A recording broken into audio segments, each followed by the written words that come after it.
মধ্যপ্রাচ্যে বারুদের গন্ধ আর অনিশ্চয়তার ঘনঘটা। ইরান আমেরিকা যুদ্ধ গড়িয়েছে তৃতীয় সপ্তাহে।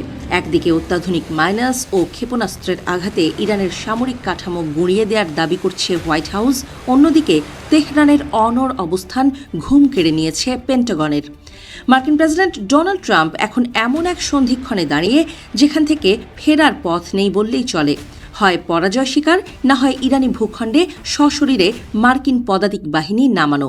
ঠিক কোন পথে হাঁটবেন ট্রাম্প?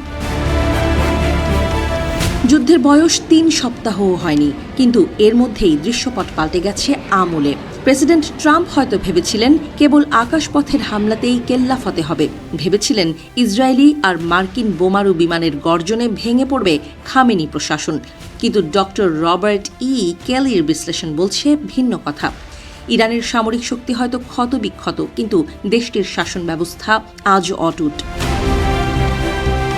যুদ্ধ শুরুর প্রথম দিনেই শীর্ষ নেতা নিহত হলেও ইরান দ্রুত তার উত্তরসূরি নিয়োগ করে বিশ্বকে চমকে দিয়েছে।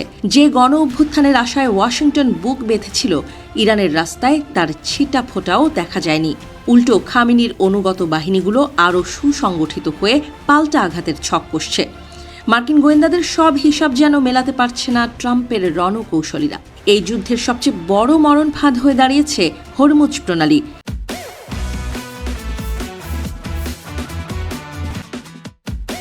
ইরান এই কৌশলগত জলপথ বন্ধ করে দেয় বিশ্ব অর্থনীতিতে লেগেছে বড় ধাক্কা। তেলের বাজারে আগুন, ধসে পড়ছে শেয়ার বাজার। ইরান সাফ জানিয়ে দিয়েছে তাদের জলসীমায় কোনো বিদেশি জাহাজ ঢুকলে তা ধ্বংস করা হবে। আর ঠিক এখানেই থমকে গেছে মার্কিন নৌবাহিনীর দাপট। বিশ্বের সবচেয়ে শক্তিশালী নৌবাহিনী হয়েও হরমুজ প্রণালীতে জাহাজ পাঠাতে দ্বিধাবোধ করছে পেন্টাগন। কারণ সংকীর্ণ এই জলপথে ইরান পেতে রেখেছে ঘাতক মাইন এবং ড্রোনের ঝাঁক। একটি মার্কিন যুদ্ধজাহাজ ডুবে যাওয়া মানেই ট্রাম্পের জনপ্রিয়তায় ধস। এমনকি মিত্র দেশগুলোও এই আত্মঘাতী মিশনে আমেরিকার পাশে দাঁড়াতে অস্বীকার করেছে। ফলে সমুদ্রপথ উন্মুক্ত রাখা এখন ওয়াশিংটনের জন্য এক দুঃস্বপ্ন। বিশেষজ্ঞদের মতে আকাশপথের যুদ্ধে ইরানকে হয়তো দমানো গেছে, কিন্তু পদাতিক যুদ্ধ ছাড়া তাদের আত্মসমর্পণ করানো অসম্ভব। দ্বিতীয় বিশ্বযুদ্ধ থেকে শুরু করে ভিয়েতনাম ইতিহাস সাক্ষ্য দেয় কেবল বিমান হামলায় কোনো দেশ দখল করা যায় না। এখন প্রশ্ন উঠছে, ট্রাম্প কি পারবেন ইরানের দুর্গম পাহাড়ে মার্কিন সেনাদের পাঠাতে, নাকি পরাজয়ের গ্লানি নিয়ে যুদ্ধবিরতির ডাক দেবেন? এদিকে যুদ্ধের সমান্তরালে দানা বাঁধছে পারমাণবিক আতঙ্ক। বিশ্লেষকরা হুঁশিয়ারি দিচ্ছেন, এই যুদ্ধ থেকে যদি বর্তমান ইরানি সরকার টিকে যায়, তবে তারা অবধারিতভাবে পারমাণবিক বোমা তৈরি করবে।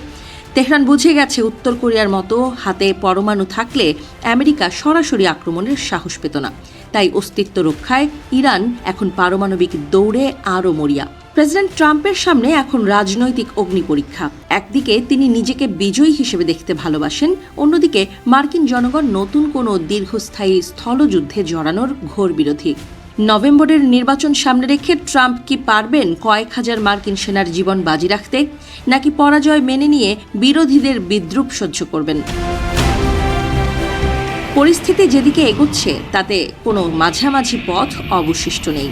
হয় ইরান উপকূলে সরাসরি মার্কিন বুটের আওয়াজ শোনা যাবে, নয়তো মধ্যপ্রাচ্যে আমেরিকার আধিপত্যের অবসান ঘটবে। ট্রাম্পের একটি সিদ্ধান্তই ঠিক করে দেবে আগামীর পৃথিবীর মানচিত্র। হোয়াইট হাউসের পরবর্তী পদক্ষেপের দিকেই এখন তাকিয়ে গোটা বিশ্ব। মধ্যপ্রাচ্যের এই দাবানল কোথায় গিয়ে থামে, সেটাই এখন দেখার বিষয়। ট্রাম্পের এই মাস্টার গেম কি শেষ পর্যন্ত আমেরিকার জন্য বুমেরাং হয়ে দাঁড়াবে?